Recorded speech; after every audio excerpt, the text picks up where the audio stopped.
क्या होती है इसके बारे में जानकारी देते हैं। जैसे कि आपने पिछली कक्षा में पढ़ा भी, ठीक है, बहुत से टॉपिक पढ़े थे जिसमें आपने मेन पढ़ा परमाणु संरचना क्या होती है, ठीक है। उसके बाद उसी पर बेस्ड आपका रासायनिक क्रियाएं हैं।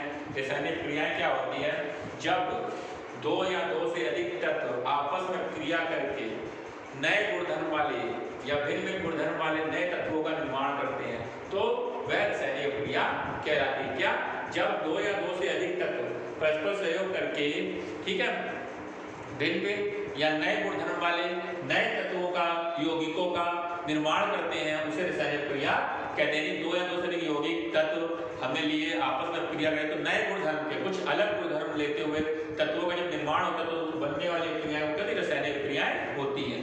अब रासायनिक क्रिया को हम एक समीकरण के द्वारा व्यक्त करते हैं, पता ही आपको, जिन्हें हम रासायनिक समीकरण कहते हैं। रासायनिक क्रिया को हम जिन चिन्हों द्वारा व्यक्त करते हैं उन्हें हम रासायनिक समीकरण कहते हैं, ठीक है। रासायनिक क्रिया को जिस चिन्हों द्वारा हम व्यक्त करते हैं उन्हें हम रासायनिक समीकरण, पहले शब्द लिखा A+B, आपका क्या बनता है C+D, A+B, तो रासायनिक क्रिया में भाग लेने वाले जो पदार्थ होते हैं उनको हम रासायनिक समीकरण में बाईं ओर लिखते हैं और इसके फलस्वरूप बनने वाले पदार्थ को हम दाईं ओर लिखते हैं, ठीक है। जैसे आपका ये तत्व भाग ले रहे हैं तो ये आपके क्या हो गए, अभिकारक, ये आपके क्या हो गए, अभिकारक, ठीक है, जिसे हम बोलते हैं रिएक्टेंट। क्या बोलते हैं, रिएक्टेंट,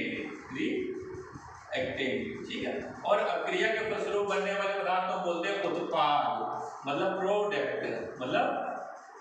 प्रोडक्ट।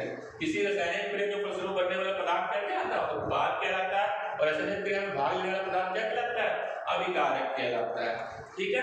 तो क्या होता है, किसी रासायनिक क्रिया में भाग लेने वाले यौगिक नए गुणधर्म या भिन्न भिन्न गुणधर्म वाले तत्वों का यौगिकों का निर्माण करते हैं, जिसे हम रासायनिक क्रिया कहते हैं, ठीक है। अब आपका आता है रासायनिक क्रियाएं कितने प्रकार की होती है, कौन कौन सी होती है, ये आपको समझानी है, ठीक है। कि रासायनिक क्रिया के प्रकार, रासायनिक क्रियाएं क्या होती है, कितने प्रकार की होती है।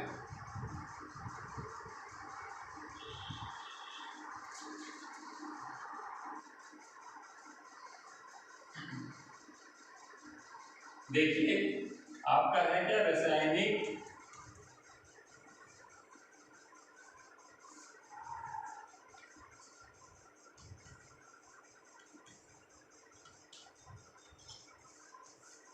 क्रियाओं के प्रकार।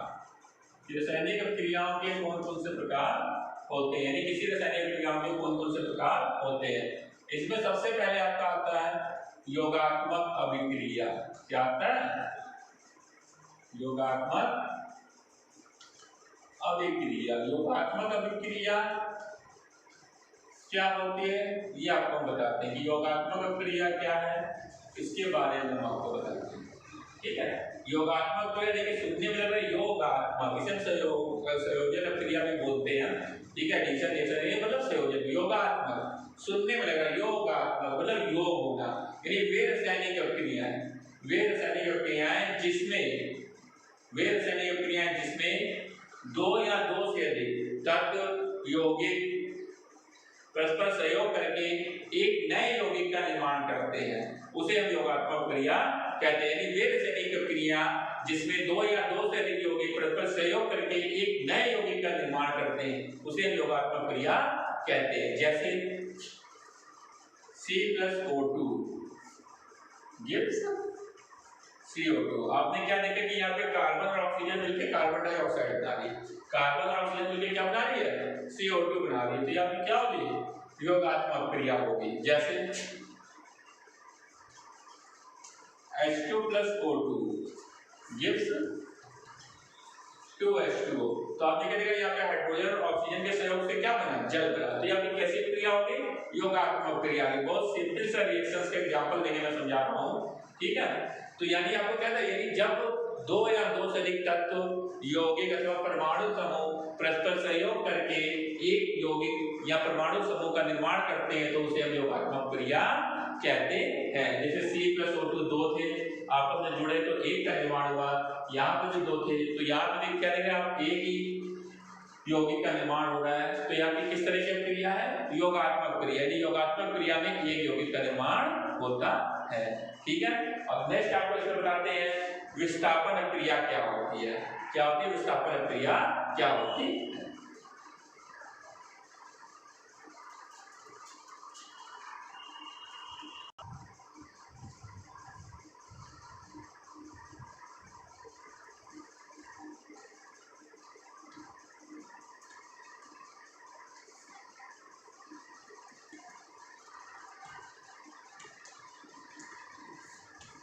विस्थापन क्रिया, विस्थापन क्रिया क्या है, जब कोई अधिक क्रियाशील तत्व, जब कोई अधिक क्रियाशील तत्व कम क्रियाशील तत्व को उसके यौगिक से विस्थापित कर दे, जब कोई अधिक क्रियाशील तत्व कम क्रियाशील तत्व को उसके यौगिक से विस्थापित कर दे तो इस प्रकार की क्रिया को विस्थापन क्रिया कहते हैं। जब कोई अधिक क्रियाशील तत्व कम क्रियाशील तत्व को उसके यौगिक से विस्थापित कर दे तो इसे हम विस्थापन क्रिया कहते हैं। जैसे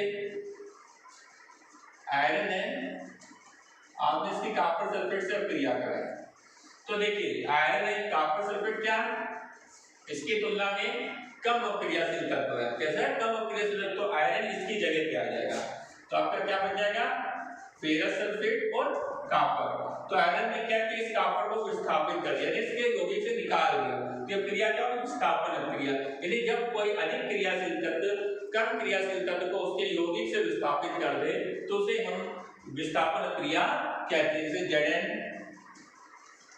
प्लस H2SO4, यहाँ पे हमने क्या देखा, जिंक ने हाइड्रोजन को यहाँ से क्या कर दिया, विस्थापित कर दिया और जिंक सल्फेट बना दिया। यानी क्या किया, अधिक क्रियाशील तत्व ने कम क्रियाशील तत्व को उसके यौगिक से विस्थापित कर दिया, तो इसे बोलते हैं विस्थापन क्रिया।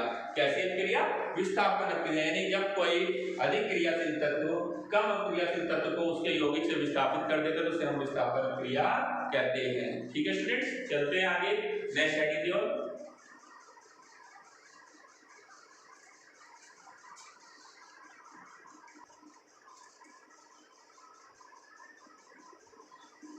अब नेक्स्ट आपकी है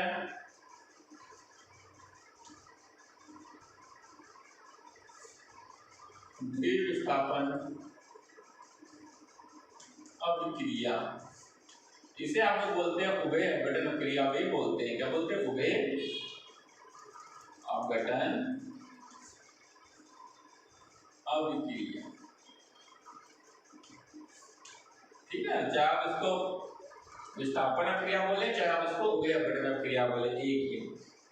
यह क्रिया क्या है, जब कोई दो यौगिक, दो कैसे यौगिकों में, आयनिक यौगिक, जब किसी दो आयनिक यौगिकों के आयनों में आपस में अदला बदली होती है, जब किसी दो आयनिक यौगिकों के आयनों में आपस में अदला बदली हो जाती है तो वहां पे द्विविस्थापन क्रिया होती है। जब किसी दो आयनिक यौगिकों के आयनों में परस्पर अदला बदली हो जाती है तो उसे हम द्विविस्थापन क्रिया कहते हैं। फॉर एग्जाम्पल जैसे NaCl प्लस AgNO3। तो देखिए भाई यहाँ पे जो Na है वो आपका प्लस का है, Cl माइनस का है, Ag आपका प्लस का है, NO3 क्या माइनस का है। तो यहाँ पे Na क्या हो गया, इससे जुड़ गया NO3 से, इससे ही जुड़ जाएगा। तो जब Na NO3 से जुड़ेगा तो आपका सोडियम नाइट्रेट बनेगा और प्लस आपका AgCl बना। यानी आपने क्या देखा, आयनों में परस्पर अदला बदली। यानी जब किसी रासायनिक क्रिया के यौगिकों के आयनों में परस्पर अदला बदली हो जाती है तो वहां पे द्विविस्थापन क्रिया होती है। द्विविस्थापन दोनों तरफ से विस्थापन, ठीक है, दोनों प्रकार के आयनों में विस्थापन हो रहा है। दूसरा एग्जांपल,